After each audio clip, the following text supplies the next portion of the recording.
ಯಾವುದೇ ಒಂದು ಕ್ಷೇತ್ರದಲ್ಲಿ ಅವಕಾಶ ಸಿಗೋದು ತುಂಬಾ ಮುಖ್ಯ. ಅದು ಸಿನಿಮಾನೇ ಆಗಿರ್ಲಿ ಮತ್ತಿನ್ಯಾವ ಕೆಲಸನೇ ಆಗಿರ್ಲಿ, ನಮ್ಮ ಪ್ರತಿಭೆಗೆ ತಕ್ಕ ಅವಕಾಶ ಸಿಗ್ಬೇಕು. ಸಿಕ್ಕಿದ್ರೆ ಮಾತ್ರನೇ ಅದಕ್ಕೊಂದು ಬೆಲೆ. ಆದ್ರೆ ಎಷ್ಟೋ ಜನಕ್ಕೆ ಅಷ್ಟು ಸುಲಭವಾಗಿ ಅವಕಾಶ ಸಿಗೋದಿಲ್ಲ. ಬಟ್ ಕೆಲವೊಬ್ರಿಗೆ ಅದು ತುಂಬಾ ಸುಲಭವಾಗಿ ಸಿಕ್ಬಿಡುತ್ತೆ. ನೀವಿನ್ನೂ ನನ್ನ ಚಾನೆಲ್ಗೆ ಸಬ್ಸ್ಕ್ರೈಬ್ ಮಾಡ್ಕೊಂಡಿಲ್ಲ ಅಂತಂದ್ರೆ ಈಗಲೇ ಸಬ್ಸ್ಕ್ರೈಬ್ ಮಾಡಿ ಮತ್ತು ನನ್ನ ಹೊಸ ಪ್ರಯತ್ನಗಳಿಗೆ ಸಪೋರ್ಟ್ ಮಾಡಿ ಅಂತ ಕೇಳ್ಕೊತೀನಿ. ಇಂಟ್ರೋ ಮುಗೀತು, ಇನ್ನು ಸಿನಿಮಾದೊಳಗೋಗೋಣವಾ?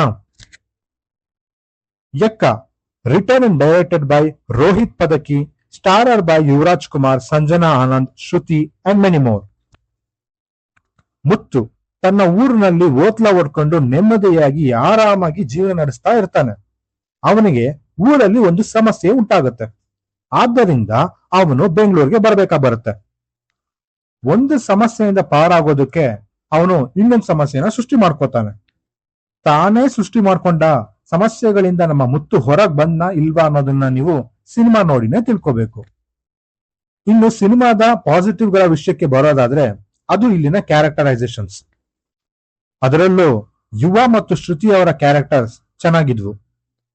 ರೋಹಿತ್ ಅವರ ಸಿನಿಮಾದಲ್ಲಿ ನನಗೆ ಇಷ್ಟ ಆಗುವಂತ ವಿಷಯನೇ ಅದು. ಪಾತ್ರಗಳು ನಮಗೆ ತುಂಬಾನೇ ಹತ್ರ ಆಗ್ತಾ ಹೋಗ್ತವೆ. ಅಂಡ್ ಈ ಸಿನಿಮಾದಲ್ಲೂ ಕೂಡ ಅದು ಕಂಟಿನ್ಯೂ ಆಗಿದೆ. ಇಲ್ಲಿನ ಫಸ್ಟ್ ಹಾಫ್ ಇಂಟ್ರೆಸ್ಟಿಂಗ್ ಆಗಿ ಮತ್ತು ಎಂಗೇಜಿಂಗ್ ಆಗಿ ಚೆನ್ನಾಗಿತ್ತು. ಒಳ್ಳೆ ಫನ್ ಎಲಿಮೆಂಟ್ಸ್, ಸಾಂಗ್ಸ್, ಡೈಲಾಗ್ಸ್ ಮತ್ತು ಅಲ್ಲಿನ ಎಮೋಷನ್ಸ್ ಚೆನ್ನಾಗಿ ಕನೆಕ್ಟ್ ಆಗಿರ್ತೀವಿ.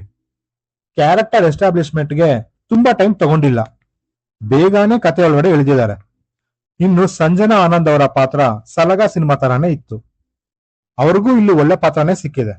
ಅವ್ರು ಅದನ್ನ ತುಂಬಾ ಚೆನ್ನಾಗಿ ನಿಭಾಯಿಸಿದ್ದಾರೆ. ಸಿಚುಯೇಷನ್ ಕಾಮಿಡಿಗಳು ಅಲ್ಲಲ್ಲಿ ನಗುನ ತರಿಸ್ತವೆ. ಸಿನಿಮಾಗೆ ಬಿಗ್ಗೆಸ್ಟ್ ಪಾಸಿಟಿವ್ ಅಂತಂದ್ರೆ ಅದು ಮಾಸ್ತಿ ಅವರ ಡೈಲಾಗ್. ಮನಸ್ಸಿಗೆ ನಾಟೋ ಹಾಗೆ ಮತ್ತು ಒಳ್ಳೆ ಮಜಾಗಳು ಕೊಡ್ತವೆ. ಇನ್ನು ಯುವ ಅವರ ಆಕ್ಟಿಂಗ್ ಅವರ ಮೊದಲ ಸಿನಿಮಾಗಿಂತ ಇಂಪ್ರೂವ್ ಆಗಿದೆ ಅಂತಾನೆ ಹೇಳ್ಬೋದು. ಮೈ ಚಳಿ ಬಿಟ್ಟು ಮಾಡಿದ್ದಾರೆ. ಚರಣ್ ರಾಜ್ ಅವರ ಮ್ಯೂಸಿಕ್ ಈ ಸಿನಿಮಾದ ಹೈಲೈಟ್.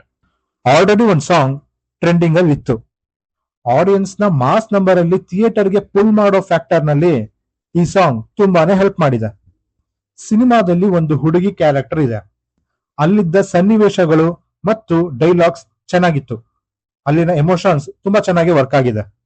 ಇನ್ನು ಈ ಸಿನಿಮಾದಲ್ಲಿ ನನಗೆ ತೊಂದರೆ ಕೊಟ್ಟಿದ್ದು ಅಂದ್ರೆ ಅದು ಇಲ್ಲಿನ ಸೆಕೆಂಡ್ ಹಾಫ್. ಆ ರಿವೆಂಜ್ ಡ್ರಾಮಾ ಸೀಕ್ವೆನ್ಸ್ ನ ನಮ್ಗೆ ಕನ್ವೆ ಮಾಡೋದ್ರಲ್ಲಿ ಎಡವಿದ್ದಾರೆ.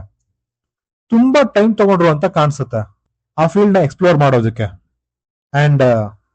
ಅಂಡ್ ಸಿನಿಮಾದ ಕ್ಲೈಮ್ಯಾಕ್ಸ್ ಕೂಡ ಕನ್ವಿನ್ಸಿಂಗ್ ಆಗಿರ್ಲಿಲ್ಲ. ಅಂಡ್ ಎಸ್, ಎಲ್ರು ಹೇಳೋ ಹಾಗೆ ಸಿನಿಮಾ ಜಾಕಿ ಮತ್ತು ವಂಶಿನ ನೆನಪಿಸುತ್ತೆ. ಓವರ್ ಆಲ್ ಆಗಿ ಹೇಳ್ಬೇಕು ಅಂತಂದ್ರೆ ಇಟ್ಸ್ ಅನ್ ಆವರೇಜ್ ಮೂವಿ. ಇನ್ನು ನೀವೇನಾದ್ರೂ ಈ ಸಿನಿಮಾನ ನೋಡಿದ್ರೆ ನಿಮ್ಗೆ ಹೇಗ್ ಅನ್ನಿಸ್ತು ಅಂತ ಕೆಳಗಡೆ ಕಮೆಂಟ್ ಮಾಡಿ ತಿಳಿಸಿ. ವಿಡಿಯೋನ ಮುಗಿಸುವಂತ ಸಮಯ ಆಯ್ತು. ಮುಂದಿನ ವಿಡಿಯೋದಲ್ಲಿ ಸಿಗೋಣ ಅಂತ ಹೇಳ್ತಾ ನಾನಿನ್ನು ಹೋಗ್ಬಿಟ್ಟು ಬರ್ತೀನಿ.